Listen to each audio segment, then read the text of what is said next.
जय हिंद, जय छत्तीसगढ़। स्वागत है आपका सभी भावी शिक्षक एवं शिक्षिकाओं का। दोस्तों, आज हम सहायक शिक्षक के पर्यावरण अध्ययन के टॉप 35 महत्वपूर्ण प्रश्न देखेंगे और ये ऐसे प्रश्न हैं जो बार बार एग्जाम में पूछे जाते हैं। चलिए पहला सवाल देखते हैं, आपकी स्क्रीन पर आंसर करेंगे।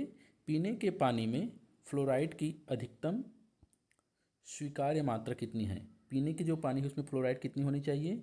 ऑप्शन है आपके पास 1 मिलीग्राम प्रति लीटर, 1.25 मिलीग्राम प्रति लीटर, 1.50 मिलीग्राम प्रति लीटर, 1575 मिलीग्राम प्रति लीटर। तो इसका सही उत्तर हो जाएगा ऑप्शन सी। ऑप्शन सी इसका सही उत्तर हो जाएगी। चलिए अगला सवाल देखते हैं, आपकी स्क्रीन पर आंसर करेंगे। हैजा एवं आंत्र ज्वर के कारण क्या है? ऑप्शन है आपके पास कीड़े, विषाणु, जीवाणु, कवक।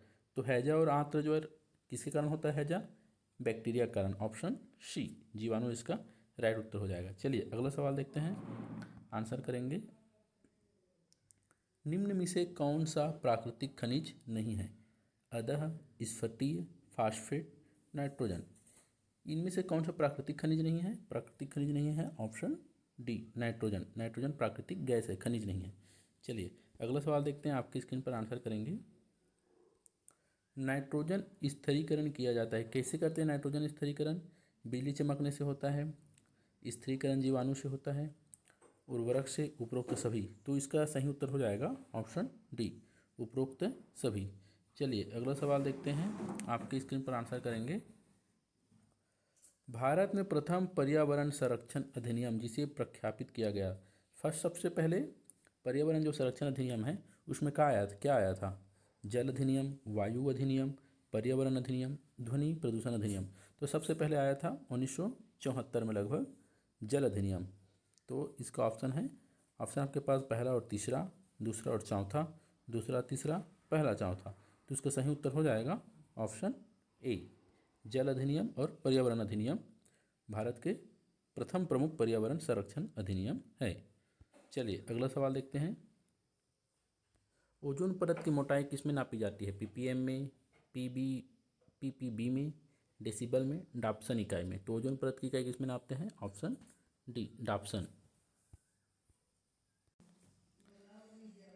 चलिए अगला सवाल देखते हैं, आपकी स्क्रीन पर आंसर करेंगे। पर्यावरण संरक्षण अधिनियम कब लाया गया था? 1986, 1992, 1984, 1974। तो पर्यावरण अधिनियम कब लाया गया था? ऑप्शन ए 1986 में। चलिए अगला सवाल देखते हैं, आपकी स्क्रीन पर। समेकित बाल विकास सेवाओं आईसीडीएस का मुख्य उद्देश्य क्या है?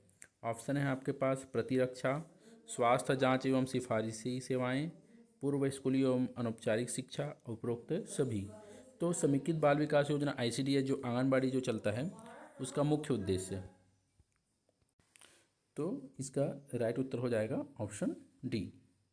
ऑप्शन डी सभी। जो आईसीडीएस चलता है उसका प्रतिरक्षा, स्वास्थ्य एवं सिफारिश सेवा, पूर्व स्कूल एवं औपचारिक शिक्षा, अनौपचारिक शिक्षा। चलिए अगला सवाल देखते हैं, आपकी स्क्रीन पर आंसर करेंगे। ISO 14000 मानक संबंधित है प्रदूषण प्रबंधन, जोखिम प्रबंधन, पर्यावरण प्रबंधन, उपरोक्त में से कोई नहीं। तो इसका राइट उत्तर हो जाएगा ऑप्शन सी पर्यावरण प्रबंधन। चलिए अगला सवाल देखते हैं, आपकी स्क्रीन पर आंसर करेंगे। सौर ऊर्जा संग्रहित होता है कार्बन कार्बन बंध में, हरी पत्तियों में, जीवाश्म ईंधन में, बायोमास में।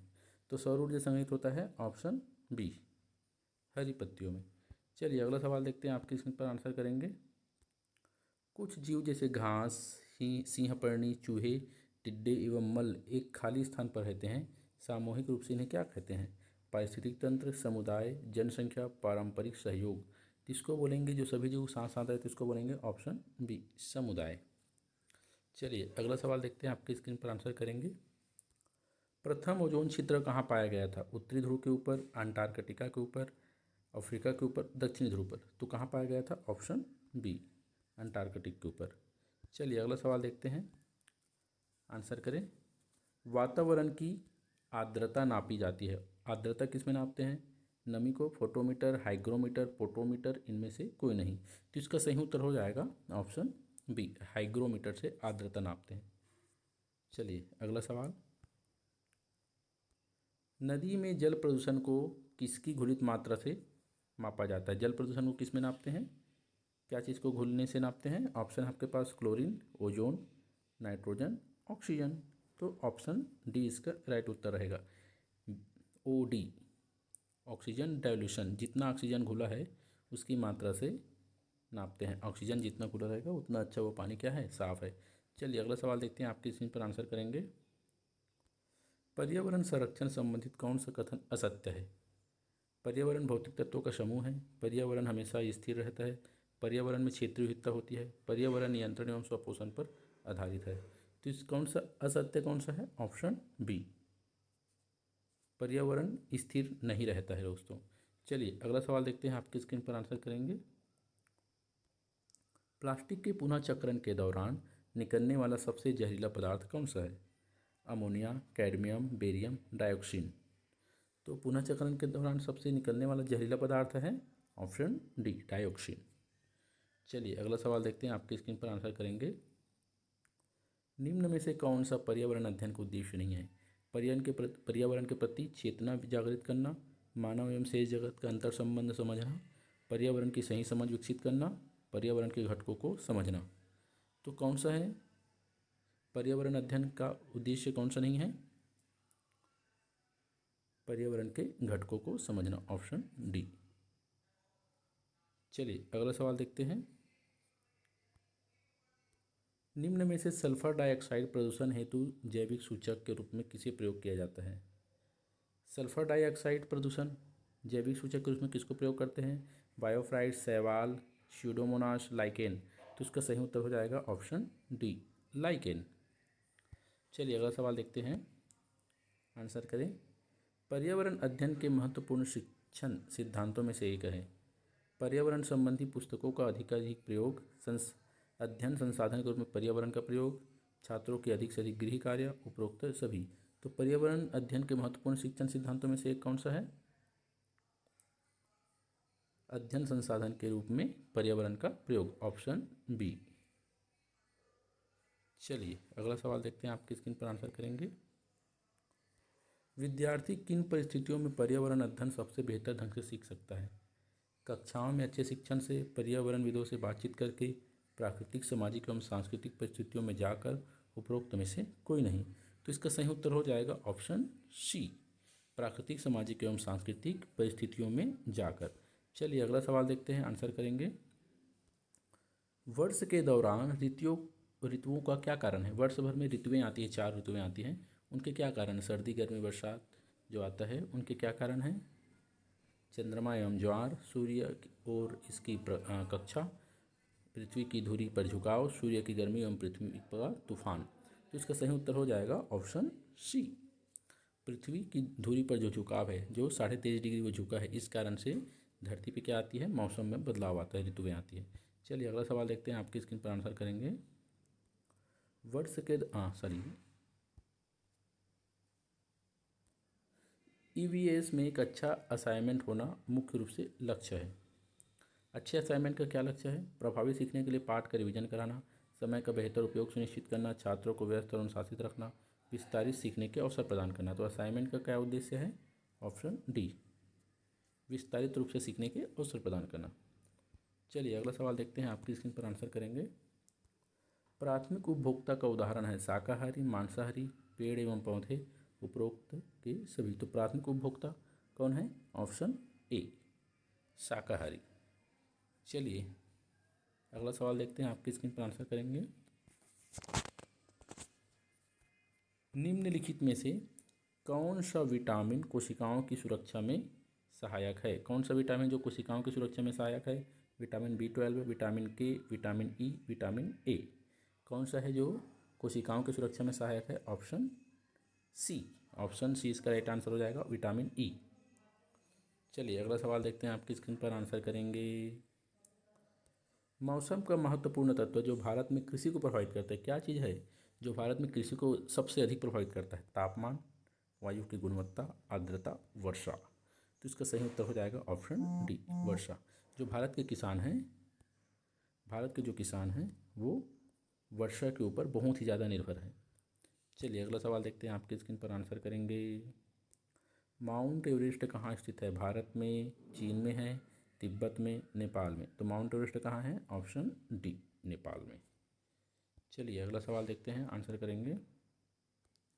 भूकंप के लिए उत्तरदायी पृथ्वी की प्लेटें पाई जाती है। भूकंप के लिए जो उत्तरदायी जो पृथ्वी की जो प्लेटें हैं जिसके कारण भूकंप आता है वो कहाँ किसमें पाया जाता है? भूपरपट्टी में, पृथ्वी के प्रवार में, पृथ्वी के आंतरिक रोड में, पृथ्वी के बाह्य रोड में? तो कहाँ पाया जाता है? ऑप्शन ए, भूपरपट्टी में। चलिए अगला सवाल देखते हैं। पेट्रोल और डीजल जैसे ईंधनों का अपूर्ण दहन, पेट्रोल और डीजल जब हम जलाते हैं तो उनसे जो उसका जो अपूर्ण दहन होता है, पूरी तरह नहीं जलता, तो क्या मिलता है हमको? ऑप्शन आपके पास nitrogen oxide, sulphur dioxide, carbon monoxide, carbon dioxide. तो क्या मिलता है? ऑप्शन सी, कार्बन मोनोऑक्साइड हमको प्राप्त होता है। चलिए अगला सवाल देखते हैं। पर्यावरण अध्ययन के प्रमुख पहलू है। पर्यावरण शिक्षा एवं संरक्षण, अनुभूति प्रभाव व्यवहार, नैतिकता एवं संस्कृत, पारिस्थितिकी एवं विकास। तो अध्ययन के प्रमुख पहलू कौन से हैं? ऑप्शन बी, अनुभूति प्रभाव एवं व्यवहार। चलिए अगला सवाल देखते हैं, आंसर करेंगे सभी। निम्न में से कौन से कशेरुकी समूह में अधिकतम संकटग्रस्त प्राणियों की प्रजाति है? कौन सी है जो स्तनधारी है? कशेरुकी समूह में अधिकतम संकटग्रस्त प्राणियों की प्रजाति है पक्षी, स्तनधारी, मत्स्य, सरीसृप। तो कौन सा है? Option C, sorry option B, स्तनधारी, ऑप्शन बी इसका सही उत्तर हो जाएगा ऑप्शन बी। स्तनधारी जो हैं वो सबसे संकटग्रस्त है। क्यों है? क्योंकि जो पक्षी है वो संकट आने पर क्या कर सकते हैं? बहुत ही आसानी से प्रवास कर सकते हैं, है ना। मछली है उसमें प्रजनन क्षमता बहुत ही, एक साथ वो एक बार में वो 1000 अंडे दे देती है। सरीसृप जो सांप वगैरह है वो भी एक बार में बहुत सारे बच्चे पैदा कर सकते हैं। लेकिन जो स्तनधारी है वो अपना जो स्थान है आसानी से बदल नहीं सकता और प्रजनन की क्षमता एक बार में 1 से 2 बच्चे ही देते हैं, है ना।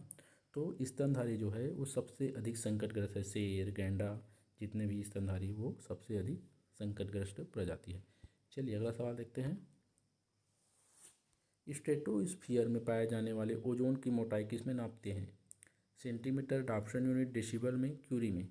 तो किस में नापते हैं? ऑप्शन बी, डाप्सन यूनिट में ओजोन की मोटाई नापते हैं।